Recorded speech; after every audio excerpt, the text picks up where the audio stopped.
Cummins, and myself, Curtis Pope. Good morning, Michele.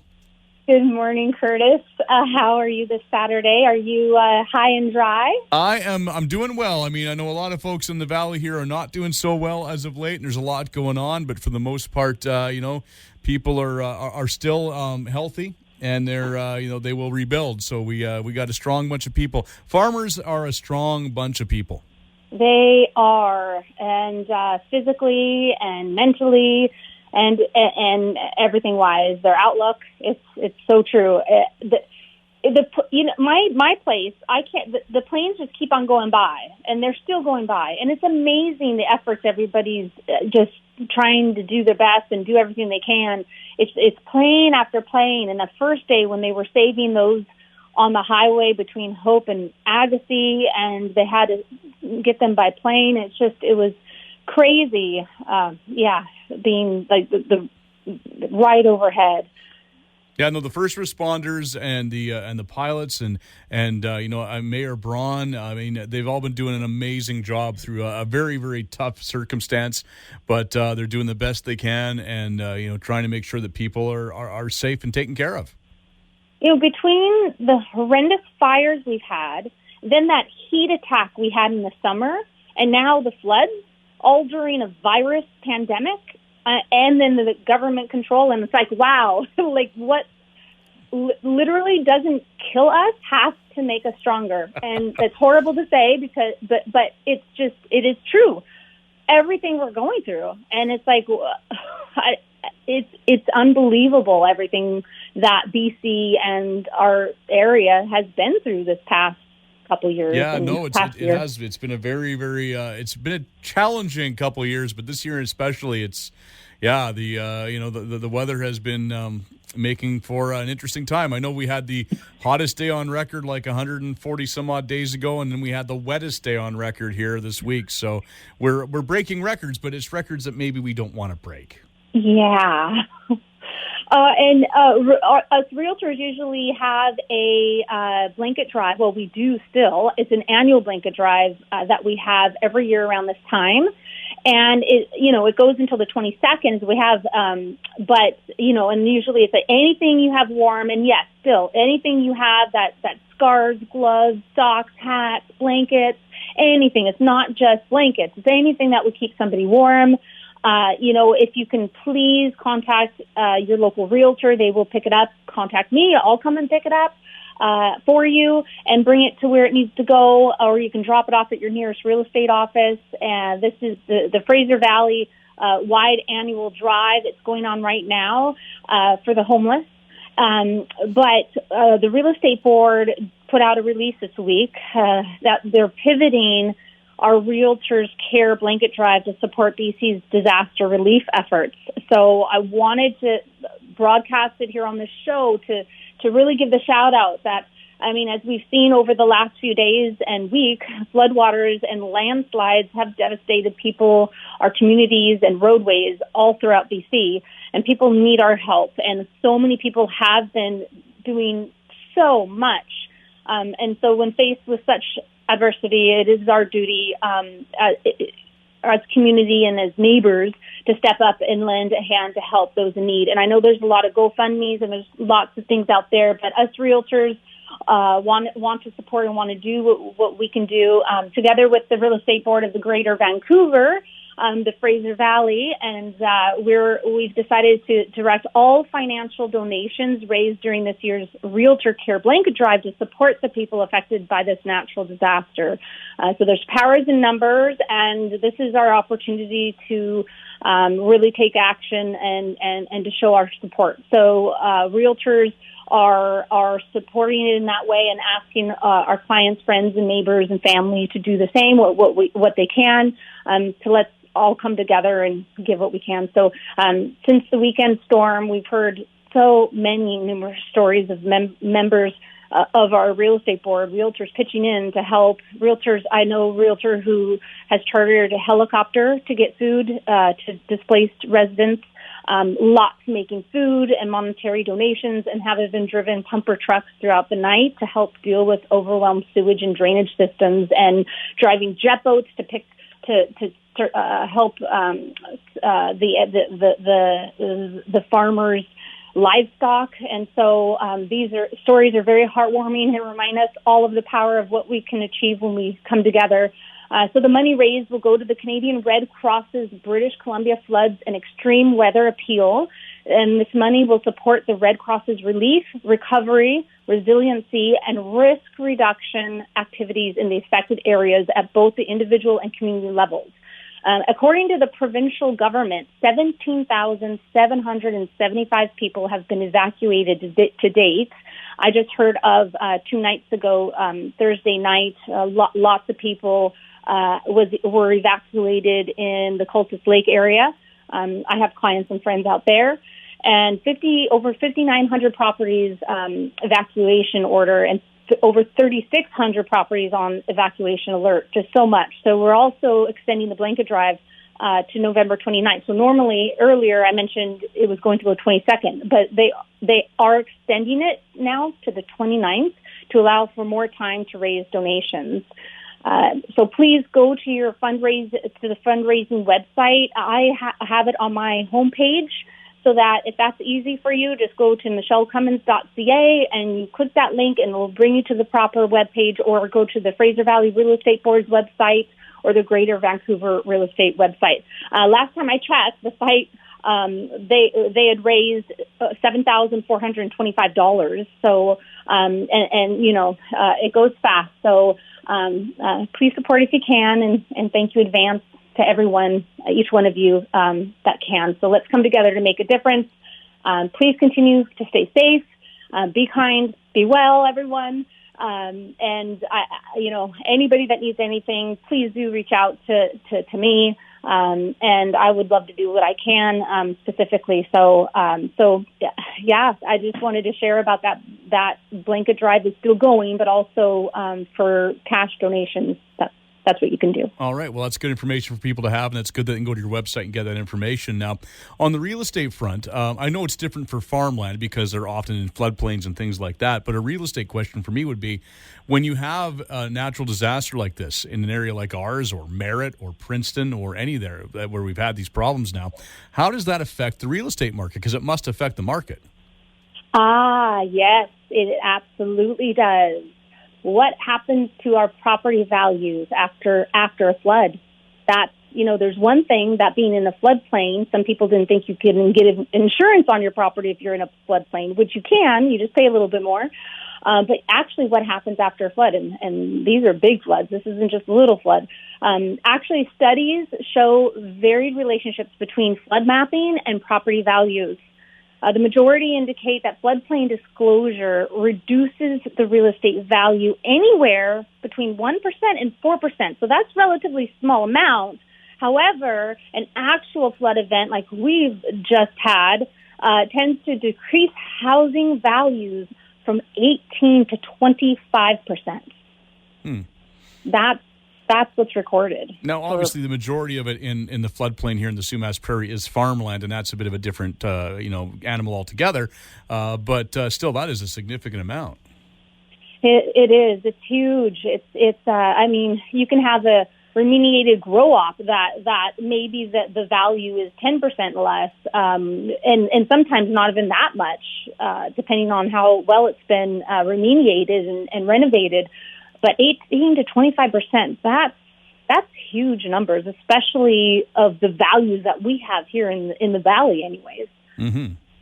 Absolutely. Okay. Well, that's interesting information to know that, like in a place like Abbotsford, where you have such a varied terrain too, where you have a floodplain and then you have people living on the sides of mountains and everything in between. So it again makes for that much more of an interesting market here in the valley.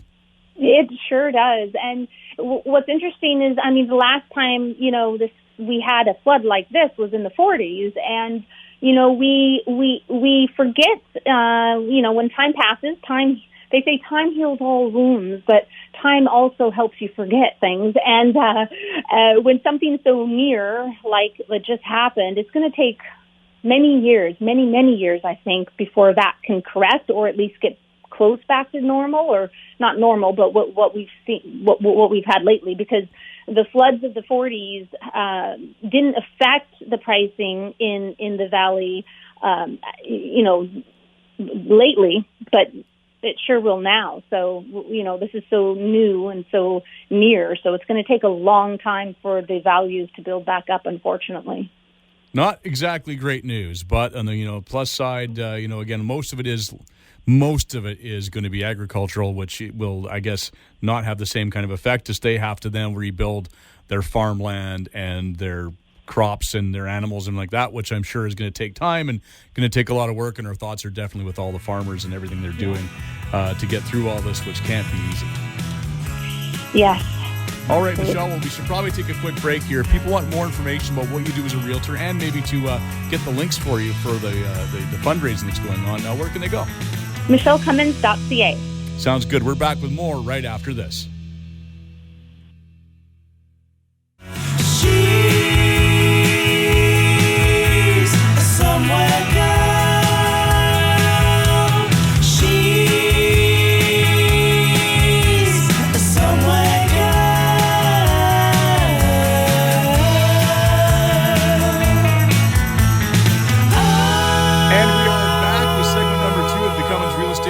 Show with local rock star realtor Michele Cummins and myself, Curtis Pope. Now, I know we got some real estate news and one of my favorite things we do and what's trending. So what do you got, Michele? Okay, so rental market is heating up and costs of rent are going up due to people not being able to afford or get back into the market if they sell before acquiring a property. I mean, I guess this isn't new news. It's been happening for a while now. But the rental market just continues rising, continues to rise. So that is still what's happening, still news. And Toronto and Vancouver real estate is now much less affordable than L.A. and New York. So, I mean, who would have figured that? Curtis, can you believe it? No, I know, but it's this has been an ongoing problem, like you say, and also trying to find a place to rent is almost impossible. Yes, I mean, as soon as I hear of a place, it's taken like that. It's crazy. So Toronto or Vancouver real estate is too expensive for your budget. If it is, I mean, it is for most people. Maybe you can try a more affordable city, like New York or Los Angeles. I mean, crazy. I never thought I'd hear that New York City was more affordable than Vancouver. I know. Me either. Oxford economists data shows that Toronto is the least affordable city in North America, and Vancouver isn't too far behind Toronto, winning the title of the third least affordable city. Montreal wasn't in the top 10, but it tied with cities like New York and Miami for affordability. Prices are forecast near its plateau, but affordability will get worse as rates rise. And let's talk about the mortgage rates. So mortgage rates are set to climb. Now, we talked about this last week a little bit. I believe it was last week. The Bank of Canada will be forced to hike in early or mid next year. And, sorry, somebody was just trying to call me. Well, they want to buy a house or they want to rent a house, or they've heard what you're saying, and they're going, how do I get into the market? That was Christine Allen, actually. I'll have to call her back. Realtor in my office. So one of Canada's largest financial institutions sees the Bank of Canada forced to hike rates. And the forecast shows as interest rate hike of 25 basis points, which is typical of when they do start rising them. They do kind of raise them by that amount. So that's set to happen most likely July of next year, July 2022. So be prepared. Another hike is expected to follow before the end of next year as well. This is triple the current interest rate and a quarter sooner than forecast last month, because we all thought, because they promised not to raise it till 2023. But as we kind of figured and talked about last week, it looked like it was changing. So the reason is due to inflation, which is increasingly looking less transitory. And then some more news. The world has millions of vacant homes, and 1.3 million are in Canada. That might seem a lot, but it's not as much as in the States. So the data shows 1.34 million vacant homes in Canada, the fifth highest for advanced economies. But the U.S. topped the list with 15.55 million, so over 15 million homes. That's 1 in 12 homes sitting vacant, if you look at it that way. That's crazy. It does make sense when you hear stories about Detroit that, have large sections of the city that are basically abandoned. And, then some of the, problems with the housing fallout from a few years ago when the prices crashed, and there's, communities in Nevada that hardly anybody lives in, and you almost have ghost towns. So it does kind of make sense, even though it's still a stunning number. It is crazy. In Japan, notorious for its vacant home problem, had the highest rate with 1 in every 7 homes sitting empty.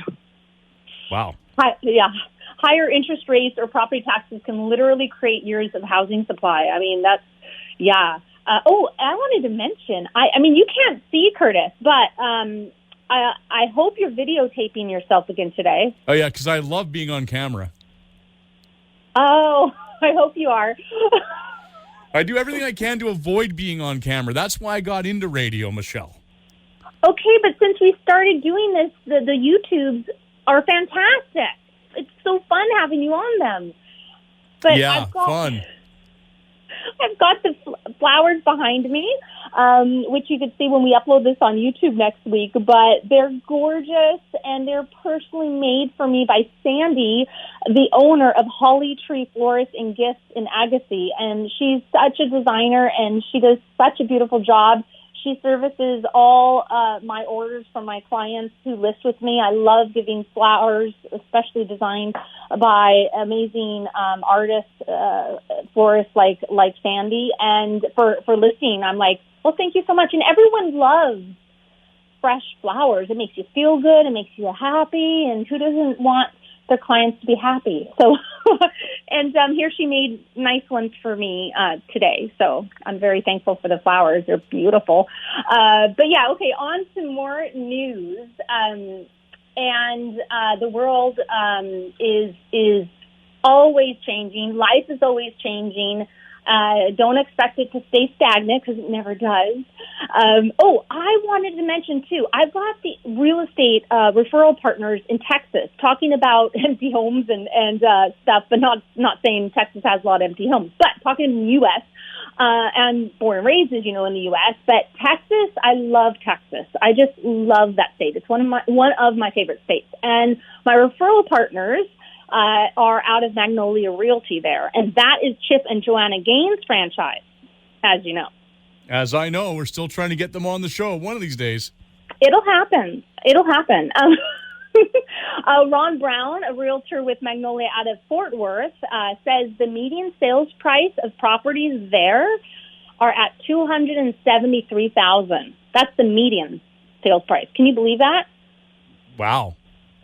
You can't get a condo here for that. No, what's the problem? You watch these HGTV shows sometimes, and you see the prices, and their show is one of the examples too, where I'm like, that's all it costs, because depending on where you are in the States and which city you're in, yeah, it can be a lot more affordable there. Yes, and the other day I hearted it on Instagram.